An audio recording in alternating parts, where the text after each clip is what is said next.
가난 복지 귀한 성에 들어가려고 내 중한 짐을 벗어버렸네. 최종에 다시 방황할 일 전혀 없으며 저 생명신 냇가에 살겠네. 길이 살겠네. 나 길이 살겠네.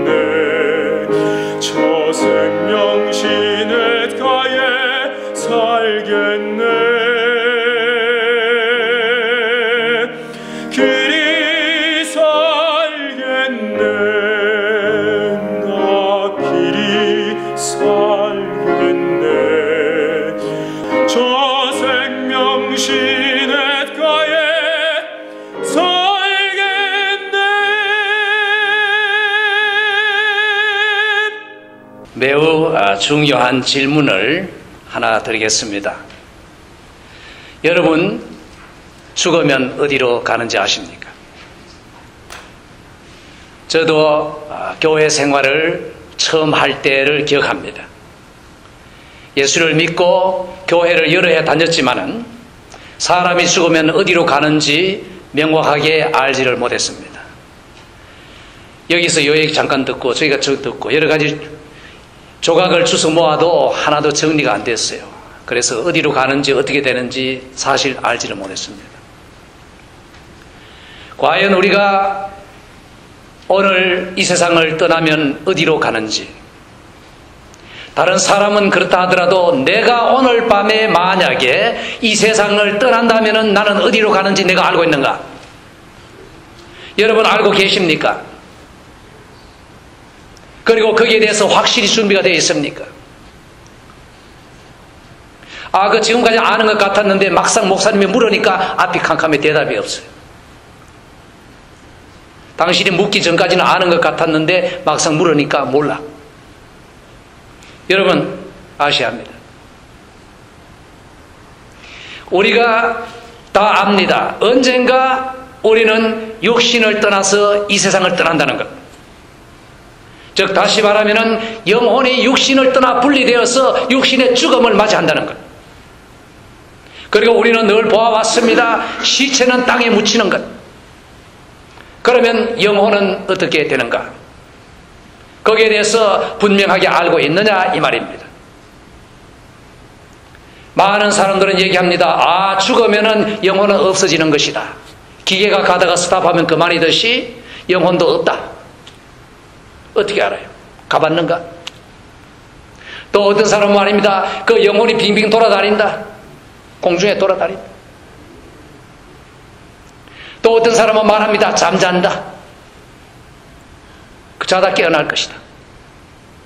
또 천주교에서 말합니다. 연옥에 가는 사람들이 있다. 그런데 이 모든 것이 다 성경적으로 틀린 대답입니다. 그러면 내가 오늘 밤에 이 세상을 떠난다면 여러분 기분 나빠하지 마세요. 이건 현실적인 문제입니다. 나는 어디로 가는가 알아야 합니다. 그러면 여기에 대해서 결정적인 해답은 어디에서 얻을 것인가? 온갖 종교가 말하는 그 말을 다 들어서 거기에서 해답이 있는 거 아닙니다. 우리의 해답은 성경에서 옵니다. 특별히 성경 안에서도 예수님께서 하신 말씀이 우리에게는 중요한 것입니다. 그 예수님은 진리심을 증명해 보이셨습니다. 자기가 거짓말 안 하신다는 것을 보여주셨습니다. 그분의 죽음과 부활을 통해 보여주셨습니다. 따라서 우리는 성경에서 예수님이 말하시는 것은 우리가 주목해야 하고 그것이 바로 완전한 해답인 것을 알아야 합니다. 특별히 죽은 이후에 어떻게 되는지 사람이 알지 못합니다. 이러한 일에 대해서 만약 예수님께서 말씀하셨다면 그 해답은 정확한 해답이고 그 외에 다른 것은 생각할 필요도 없는 것입니다. 예수님은 부자와 거지 나사로의 얘기를 통해서 우리가 갖는 이 질문에 대해서 해답을 주셨습니다. 그러면 제가 이해를 돕기 위해서 이 주님이 주신 부자와 나사로의 얘기를 그냥 이렇게 쉽게 풀어서 말씀을 드리겠습니다. 예수님이 비유를 주신 것 중에 여러 가지가 있지만은 특별히 이 부자와 나사로에 대한 얘기는 특이한 점이 있습니다. 그것은 이 나사로라는 사람의 실제 이름을 쓰신 것입니다. 따라서 많은 학자들의 많은 견해가 있지만은 제가 볼 때는 분명히 이것은 실제로 있은 사람이고 그리고 실제로 있은 일입니다. 그러면은 한 부자가 있었습니다. 아주 부자였습니다. 매일 잘 먹고 매일 잔치하고 동네 사람을 초청해서 좋은 시간을 가지는 아주 잘 사는 사람이 있었습니다. 그런데 그 집 앞에 한 거지가 있었습니다. 온몸에는 이 종기가 나고 헌데가 나서 형편없는 사람. 그래서 이 부잣집에서 버리는 그 음식물 찌꺼기를 쓰레기통을 찢어가면서 먹고 하루하루 사는 사람이었습니다. 개가 와서 그의 헌데를 핥는 그러한 비참한 상태의 사람이었습니다. 여기에서 사람에 대한 근본적인 그 극단적인 대조를 우리가 보고 있는 것입니다. 이 거지가 죽었습니다. 영혼이 육신을 떠났습니다. 아마 짐작하건대 사람들이 이 죽은 시체를 기분 나쁘다고 빨리 거지게 싸서 저 구덩이에 버렸을 것입니다. 그 영혼은 예수님께서 말씀하셨습니다. 천사들의 받들려서 아브라함의 품에 들어갔다. 그런데 또 그때 부자가 죽었습니다. 어떻게 죽었는지 말씀이 없습니다. 아마 우리가 짐작하건대 거창한 장사를 지내고 관도 아주 최고급 비싼 걸 썼을 것입니다. 그런데 그 사람이 죽어서 눈을 떠보니 자기가 캄캄한데 뜨거운 곳에 있는 것을 알았습니다. 거기에 떨어진 것입니다. 그래서 눈을 떠서 살펴보니 저 먼 곳에 자기 앞에서 거지 행세하던 나사로가 아브라함의 품에서 편안히 있는 것을 보았습니다. 나사로는 그렇게 편안히 있는데 자기는 이 뜨거운 곳에서 지금 뜨거워 죽을 지경입니다. 그래서 그는 이제 아브라함에게 부탁을 했습니다. 아버지 아브라함, 그 나사로가 지금 품에 있는데 그 나사로에게 손끝에 물을 적셔서 제 입술을, 혀를 좀 시원하게 해 주십시오. 이 버릇은 나빠서 땅에 있을 때 나사로를 늘 이 낮게 취급하고 자기 마음대로 시킬 수 있는 그런 사람으로 참 대하다가 이제 죽어서도 그 버릇을 그냥 갖고 있는 것입니다. 나사로는 항상 자기가 원하는 대로 시키면 하는 사람인 줄로 생각하고 있어요. 그 나사로를 시켜가지고 손끝에 물을 적셔서 자기 혀를 서늘하게 해달라고. 그러자 아브라함이 대답합니다. 그럴 수가 없다. 여기와 거기는 건너갈 수도 없고 올 수도 없는 것이다. 그러자 이제 이 부자가 다시 부탁합니다. 아브라함이요. 아버지 아브라함. 제 집에 5 형제가 있는데 그들이 여기 오면 큰일 나겠습니다. 그러니 나사로를 좀 보내셔서 그 형제들이 깨우쳐가지고 여기 안 오도록 해 주십시오. 그러자 아브라함이 대답합니다. 이 모세와 선지자들이 거기에 있다. 그들에게 들어야 할 것이다. 이 사람은 아닙니다. 만약 나사로가 죽었다가 살아서 거기 가서 전한다면 그들은 그 기적을 보고 믿을 것입니다.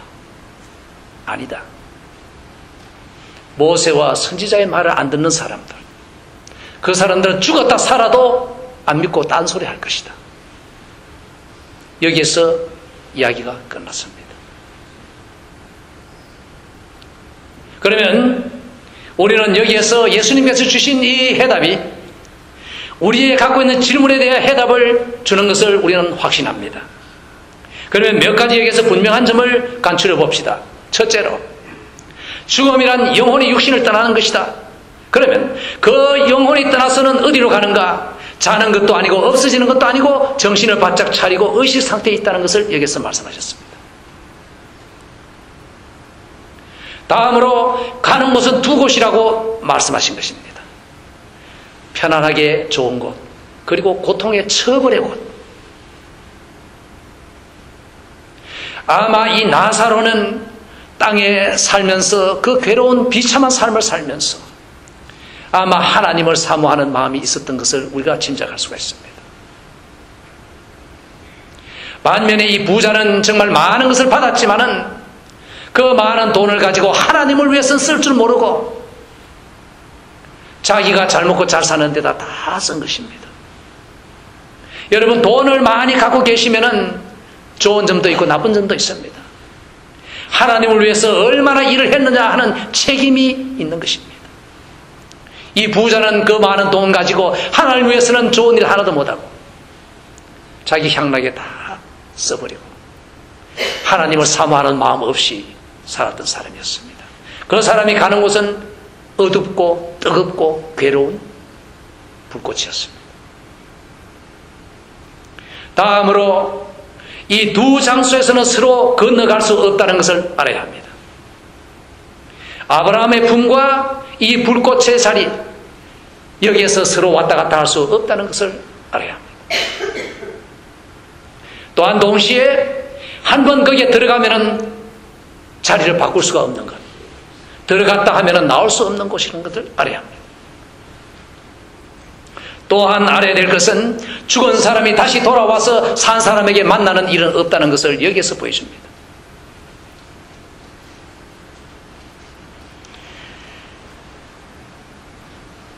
이 나사로 그리고 이 부자, 이들이 우리에게 보여주는 바는 굉장히 중요한 교훈입니다. 이제 그러면은 우리는 예수 그리스도를 믿고 우리는 구원받아서 우리가 이 땅에서 눈을 감는 순간 우리는 좋은 곳에 간다는 것을 믿습니다. 그럼 이제 좀 더 구체적으로 구원받은 사람이 어떤 곳에 가는가를 생각하고자 합니다. 먼저 성경에 보면은 아브라함의 품이라는 이 자리를 우리에게 말씀하셨습니다. 다음에 성경에 보면은 또한 낙원이라는 곳이 나옵니다. 그러면 먼저 이 아브라함의 품과 이 낙원이라는 곳과는 어떤 관계가 있는가? 분명히 두 곳 다 좋은 곳입니다. 구원받은 사람이 가는 편안한 곳입니다. 반대로 여기에 가지 못하는 사람들은 불꽃 가운데 떨어지고 그 뜨겁고 어두운 가운데서 목이 말라 애타면서 정말 그 나사로의 손가락에 물 한 방울 적셔서 자기의 혀를 좀 쪄서 주기를 원하는 그러한 계속되는 고통의 자리가 있다는 것을 알아야 합니다. 아브라함의 품은 무슨 의미를 갖고 있으며 왜 예수님께서는 이렇게 부르셨을까요? 여기에 대해서 학자들은 여러 가지의 견해를 갖고 있습니다만은 저는 제 나름대로 오늘 여러분에게 말씀을 드릴 테니까 참고를 하세요. 제가 틀릴 수도 있고 맞을 수도 있고. 그러나 이거 틀린다고 구원 못 받는 거 아닙니다. 그러나 저는 상당히 중요한 것을 제가 말씀드린다고 생각합니다. 요한복음 8장 56절에 보면 너희 조상 아브라함은 나의 때 볼 것을 즐거워하다가 보고 기뻐하였느니라 이렇게 말씀하셨습니다. 그러면서 아브라함이 나기 전부터 나는 있느니라, 항상 있느니라. 그러자 유대인들이 화를 내가지고 돌을 던지려고 했습니다. 여기에서 아브라함은 무엇을 나타내 줍니까? 앞으로 오실 메시아, 앞으로 오실 구세주, 앞으로 오셔서 인간의 죄를 다 감당하고 처리하심으로 사람을 구원하실 구세주, 메시아, 그리스도, 그분을 기다리면서 믿음으로 구원받은 사람들을 말하는 것입니다. 성경적으로 오직 구원의 길은 예수 그리스도 뿐입니다. 다른 이름을 주신 적이 없습니다. 따라서 예수 그리스도가 오시기 전에 사람들은 앞으로 오실 예수를 믿음으로 구원받은 것이지 그 외에 다른 길은 없는 것입니다. 따라서 앞으로 오실 예수를 바라보며 기뻐하고 믿음으로 살다가 구원받은 사람들, 구약시대의 성도들, 그들을 이 아브라함의 품은 나타내주고 있는 것입니다.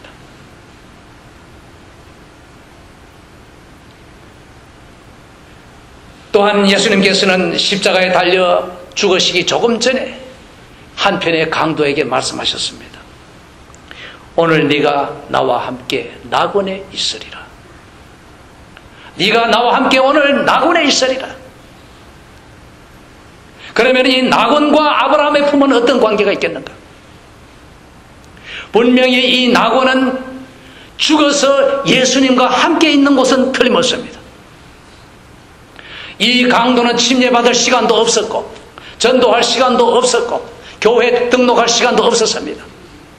단지 예수 그리스도에 대한 믿음을 표현했고 그리고 구했습니다. 예수님은 주셨습니다.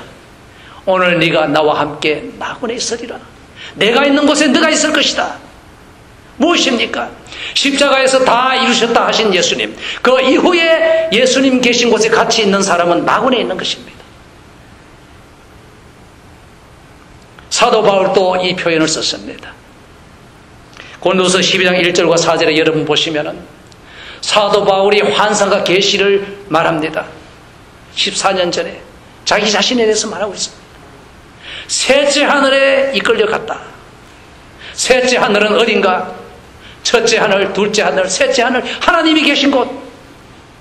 거기에 가서 낙원에 끌려가서 말할 수 없는 것을 보고 들었다고 했습니다. 낙원이라고 했습니다.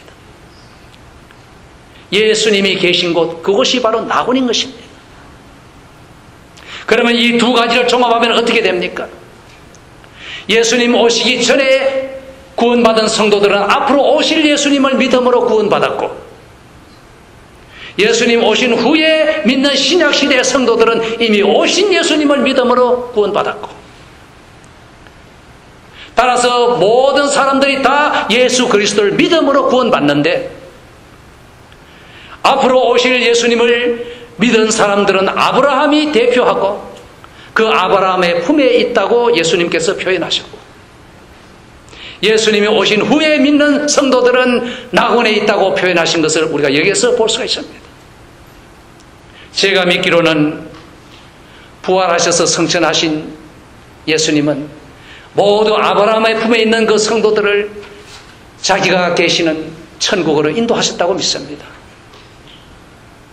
그러면은 중요한 것은 무엇입니까? 오늘 우리가 죽으면 어떻게 되느냐? 어디로 가느냐? 여러분 대답하실 수 있겠습니까? 그야 낙원이지. 예수님 계신 곳으로 가지. 예수님은 어디 계십니까? 하나님 보좌 우편에 앉아 계십니다.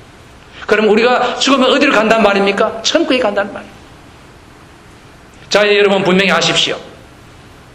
여러분이 예수를 믿는 구원받은 신자이면은 여러분이 눈을 감는 그 순간에 여러분의 영혼은 천국에 갑니다.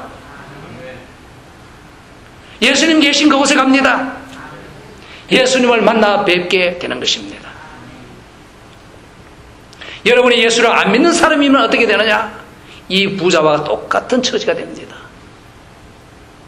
죽을 때까지 예수를 반대하고 머리를 꼿꼿하게 세워가지고 예수여 당신이 뭡니까 하는 심령들.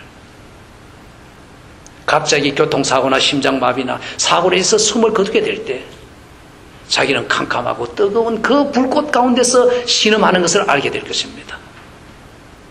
그러나 이미 늦었습니다. 나오는 길은 없습니다. 심각한 문제입니다. 이 구원받은 신자는 천국에 가서 예수님과 함께 있다가 예수님께서 다시 오실 때 육신의 부활을 시켜주십니다. 왜 육신의 부활이냐? 하나님은 인간을 창조하실 때 영과 혼과 육의 존재로 창조하셨기 때문에 인간을 구원하여 회복시키실 때도 끝까지 회복시키시는 것입니다. 육신 있는 인간으로 회복을 시키시는 것입니다. 따라서 부활의 육신을 받도록 연합시켜 주시는 것입니다. 이것을 부활이라고 하는 것입니다. 그래서 그 후에 성도가 주를 섬겨 일한 잘한 것 못한 것 다 심판하시고 거기에 대해서 보상을 하십니다. 그 영광 가운데 영원히 하나님 모시고 사는 것이 믿는 성도들의 앞길입니다. 예수를 안 믿는 사람들은 어떻게 됩니까? 눈을 감는 순간 그 불 가운데 떨어져서 신음하다가 천년왕국 끝에 부활합니다. 육신을 입습니다. 그리고는 흰보자 심판대 앞에 섭니다. 그 심판관은 예수 그리스도입니다. 거기에 기록이 펴집니다. 예수 그리스도의 피로 씻음받지 못했기 때문에 자기의 모든 죄에 대해서 자기가 책임을 져야 합니다. 그리고 거기에 따라 심판을 받고 영원한 유황불못으로 던져집니다. 그것이 안 믿는 사람의 가는 길입니다. 이러한 사실을 우리가 분명히 알고 이제 우리는 바울이 이 있느냐 떠나느냐, 하루 더 사느냐 아니면 이 세상을 떠나느냐 하는 문제에 대해서 어떠한 자세를 가지고 살았는가, 그리고 그 자세를 우리도 오늘 하루를 살면서 가질 수 있기를 원합니다. 빌립보서 1장 23절과 24절에 보면은 내가 그 두 사이에 끼었으니 떠나서 그리스도와 함께 있을 욕망을 가진 이것이 더욱 좋으나 그러나 내가 육신에 거하는 것이 너희를 위하여 더 유익하리라, 이렇게 말합니다. 사도 바울은 로마에 잡혀 있습니다. 황제에게 호소했기 때문입니다. 그 당시에 황제는 유명한 폭군 네로입니다. 그 네로가 어떻게 판결하느냐에 따라 바울은 죽든지 살든지 합니다. 바울을 죽여라 하면 목이 잘립니다. 바울을 살려라 하면 석방입니다. 그것을 바울이 기다리고 있는 것입니다. 따라서 하루하루 바울은 두 사이에 끼어 있습니다. 사느냐 죽느냐, 오늘 내가 가느냐 아니면 하루 더 있느냐, 이 두 사이에 끼었다고 했습니다.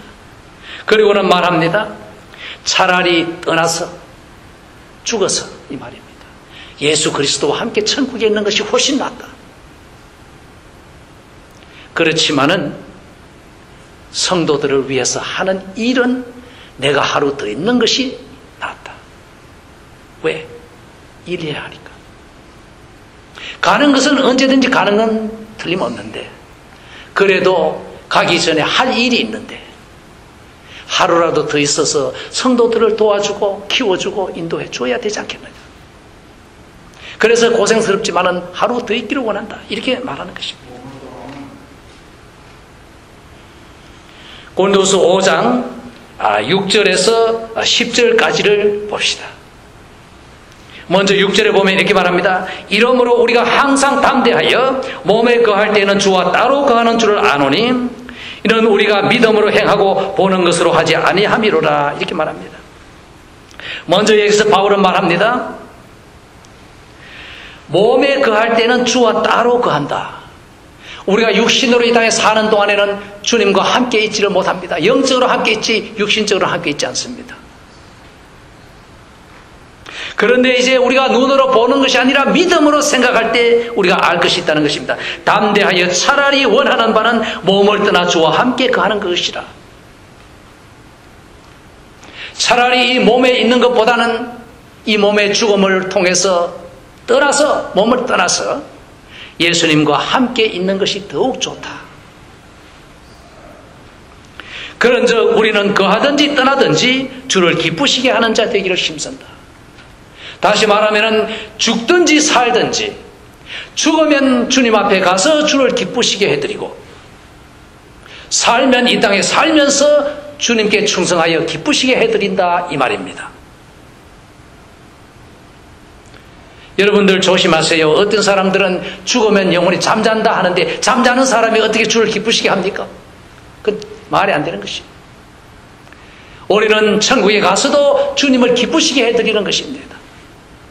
땅에 있으면 땅에 있어서 주님을 잘 섬김으로 기쁘시게 해드리는 것입니다.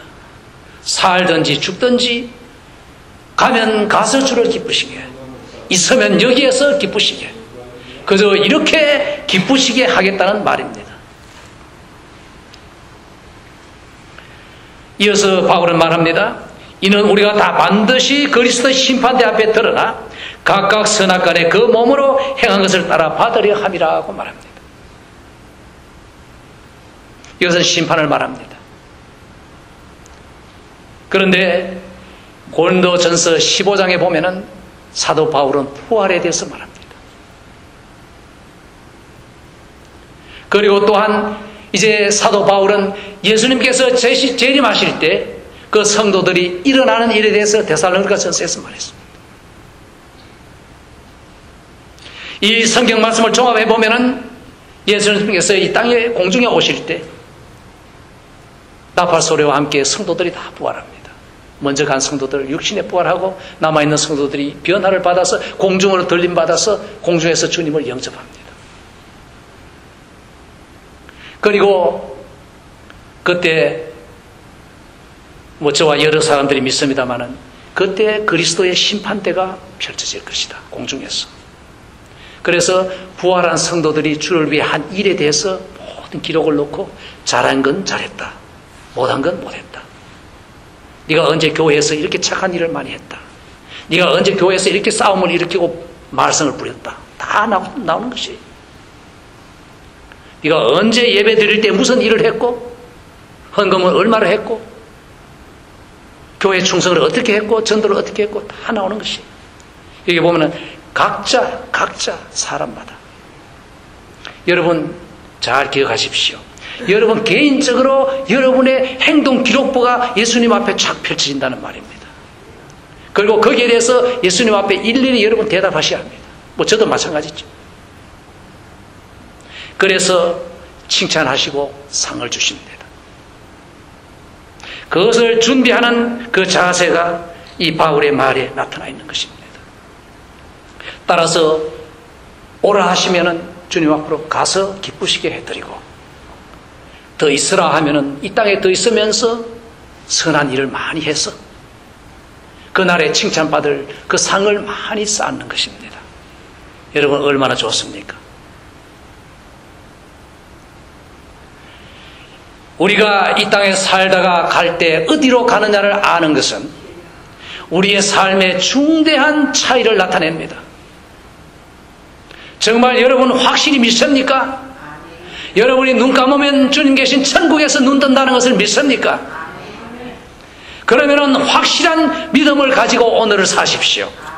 바울이 말한 대로 오라 하시면은 가서 기쁘게, 있으라 하면은 있으면서 기쁘시게. 죽어도 좋고 살아도 좋고 중요한 것은 심판대 앞에 서는 그날 우리가 무슨 칭찬을 받을 것인가, 내가 무슨 칭찬을 받을 것인가, 그것이 중요하다는 것을 명심하시고 오늘 하루, 이번 주, 이번 달, 금년 앞으로 남은 여러분의 여생에 풍성한 열매를 많이 맺으시길 바랍니다. 나가난 복지 귀한 성에 들어가려고 내 중한 짐을 벗어버렸네. 최중에 다시 방황할 일 전혀 없으며 저 생명신의 가에